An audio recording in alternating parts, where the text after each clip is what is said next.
Yo, what's up warga digital? Balik lagi sama gue di Kipas, kabar Indonesia paling panas hari ini. Kita bakal nge-spill 3 berita yang bikin kita semua harusnya elus dada dan mikir, negara ini lagi ngapain sih?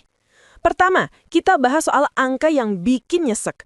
Sepanjang Januari sampai Oktober 2025, 70.244 orang kena PHK. Dan itu baru yang terdaftar jaminan kehilangan pekerjaan loh. Jawa Barat, Jawa Tengah, Banten jadi juaranya. Tapi di saat yang sama, Mendagri Tito Karnavian laporan ke Presiden, duit Pemda sebanyak 203 triliun, malah nganggur di bank. Alasannya klasik, kepala daerah baru, persiapan bayar kontrak akhir tahun. Make sense nggak sih ratusan triliun dibiarkan beku di tengah jeritan ekonomi rakyat? Lanjut ke poin kedua, soal keamanan. Pemerintah lewat Menhan Syafri mau nambah kekuatan TNI, targetnya 150 batalion per tahun. Katanya bukan buat ambisi teritorial, tapi buat pengamanan instalasi strategis, termasuk kilang Pertamina. Nah, yang bikin kita bingung, penambahan ini fokusnya di Jakarta, Aceh, sama Papua.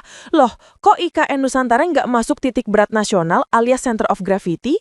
Padahal UU IKN masih ada, pembangunan wajib jalan. Ini namanya IKN diwajibkan tapi dilupakan. Terakhir, berita yang bikin hati kita teriris. Ada ibu hamil di Papua, Ibu Erene Sokoy, meninggal dunia beserta bayinya gara-gara ditolak di 4 rumah sakit di Jayapura. Presiden sampai harus turun tangan, perintahkan Mendagri audit 4 rumah sakit itu. Ini parah banget, bro. Ini bukti manajemen layanan publik kita amburadul. Masa sih untuk urusan nyawa rakyat harus nunggu Bapak Presiden yang teriak duluan? So, let's connect the dots. Kita lihat ada pola yang jelas. Inefisiensi parah di tingkat institusi.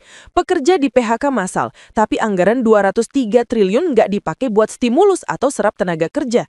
Pembangunan IKN diamanatkan undang-undang, tapi prioritas keamanan malah balik lagi ke Jakarta.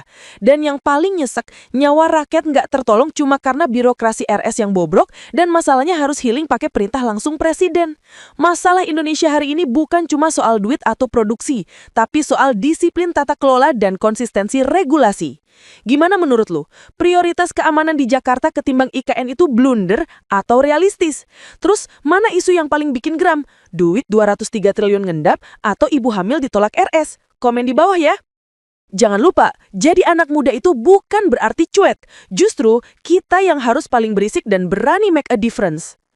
Untuk update setiap harinya, langsung aja follow Kipas News dan subscribe channel kita di YouTube. Gue cabut dulu.